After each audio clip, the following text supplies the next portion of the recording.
Hello, everybody. My name is Christine, and I am here to talk about the Constitution of the United States of America.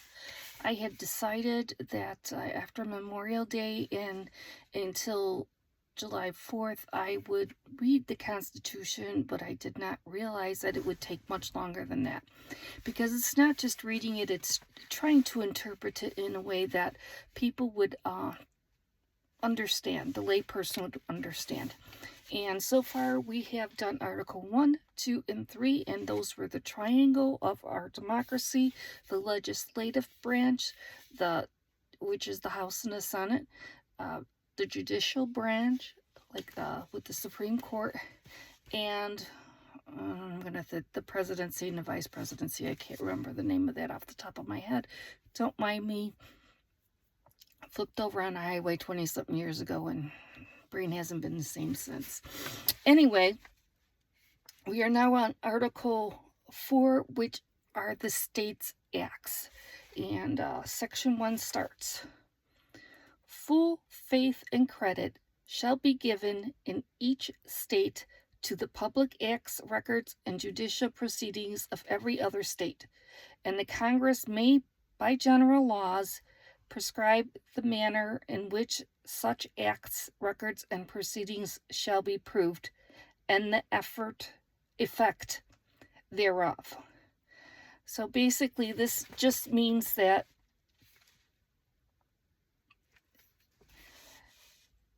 we're in one state, you're in another state, your state has laws, my state has laws. Even if you live in this state and you go to the other state, you have to follow those state laws. We have to respect each other's laws, and we have to respect each other's proceedings, etc. Until then, I'm sorry, I gotta do this at night, bedtime, and I should do it earlier, but it's been too darn hard to sit out in the car in the middle of the day. But when all the states were territories or colonies, they were all like their little own countries, remember? Well, now they're states, and each state has to allow other states to have their own laws and to obey the laws while you're there. Section 2 says,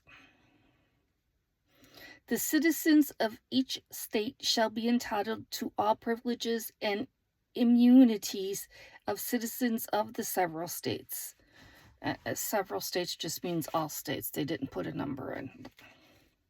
A person charged in any state with treason, felony, or other crime, who shall flee from justice and be found in another state, shall, on demand of the executive authority of the state from which he fled, be delivered up to be removed to the state having jurisdiction of the crime.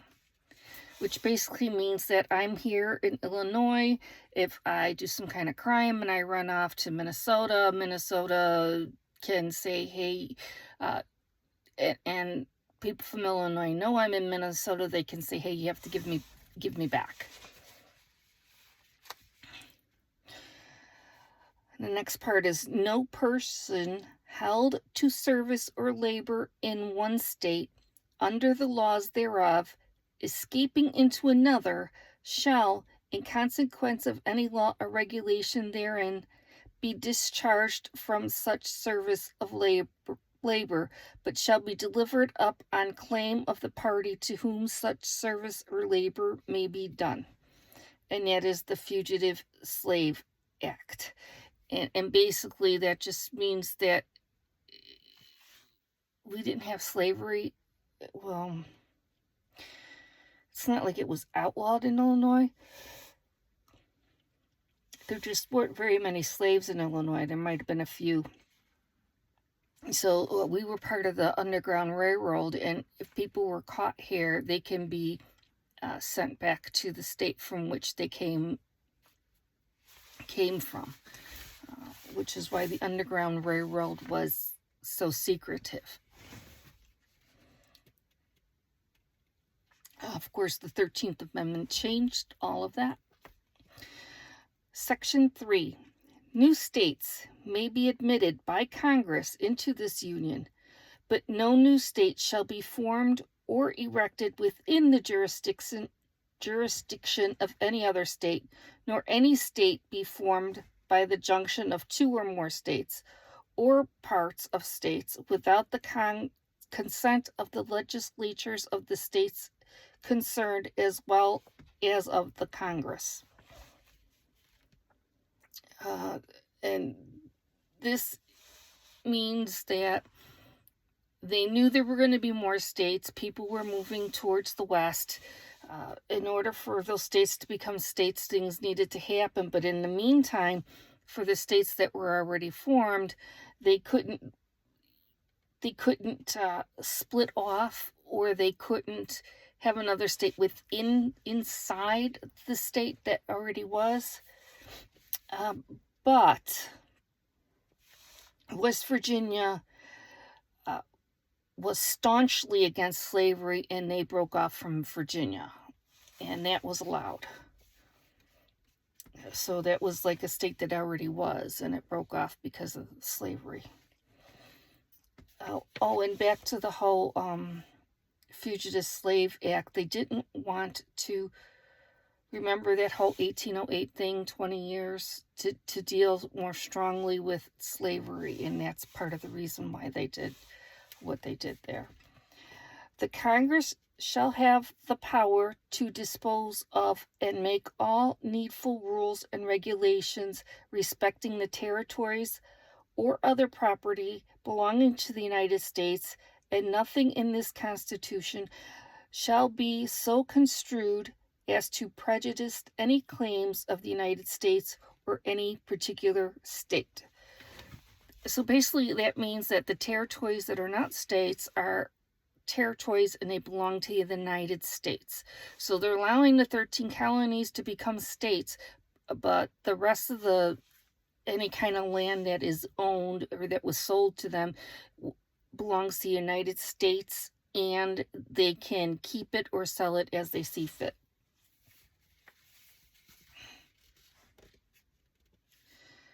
Okay, Section 4.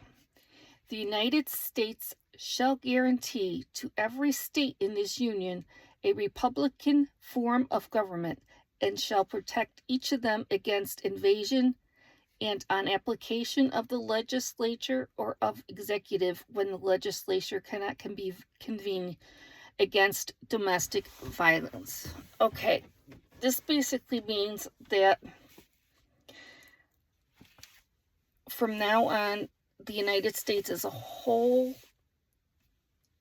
will send the army in to protect people. And instead of it being each individual state's responsibility, the United States as a whole is responsible for protection. And also, states will be republic. They won't allow any state to become a state if it isn't a republic. So they won't interfere and tell you how to run your state, but it has to be a state government that closely mirrors or is in tune with the federal government. Like, they can't have like a king in a state. And this is because they wanted to unify everything together so that everything is equal. We're going to help out all the states, not just one state or the most populous state or the state with the most money. We're there for all of your states, and we're going to guarantee your safety, and we're going to help keep you unified. Okay. And that is it for these articles. Keep getting smaller and smaller in case you hadn't noticed. So, Article 5 is the next one, and we're just going to get onto that because it's one paragraph, and it's actually fairly easy. It's basically they realized that although they spent a lot of time between when we became a union in 1776 and 1787, which is, a dozen years or so, trying to come up with the best way to run the country. They knew that there were still going to be flaws because they had flaws before they had this Continental Congress. And they just knew that those are things that happen. There's always going to be flaws. And so this was their out for flaws. So it says, the Congress, whenever 2/3 of both houses shall deem it necessary, shall propose amendments to the Constitution, or on the application of the legislatures of 2/3 of the several states, shall call a convention for proposing amendments, which in either case shall be valid to all intents and purposes, as part of this Constitution, when ratified by the legislatures of 3/4 of the several states, or by conventions of the 3/4 thereof, as the one or the other mode of ratification may be proposed by the Congress, providing that no amendment which may be made prior to the new 1808 shall in any manner affect the 1st and 4th clauses in the 9th section of the 1st article, and that no state without its consent shall be deprived of its equal suffrage in the Senate. Yeah, I just love the words they use to say all this. So basically what they're saying is, if 2/3 of Congress or 2/3 of the states propose an amendment, it can go forth as a proposition, but then it needs 3/4 of the states or 3/4 of the legislature to pass. And right now that's 38 states. And the president has nothing to do with any of this at all. And they usually set a deadline for when this can be done. It says it's usually 7 years, but if I remember correctly, women's suffrage, man, it lasted a long time before. There were a couple others, but off the top of my head, I don't know. But it's really kind of interesting. Somebody said, wait a minute, we're going to make this, you should make it easier. And others are like, no. It has to be something you really, really want changed. And so then after talking back and forth, that's what they went and made the Bill of Rights. So that was the first Bill of Rights.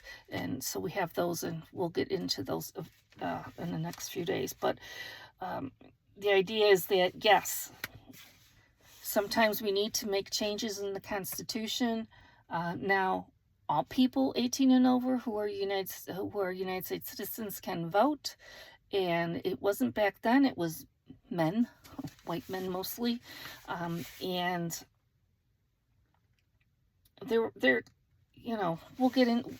I don't want to talk about them all right now, because we'll talk about them when we get to the bill, all the different changes in the Constitution, and talk about the amendments a little at a time. But there you have Article 4 and Article 5. And thank you for watching and listening, and I hope you have a good evening. Bye.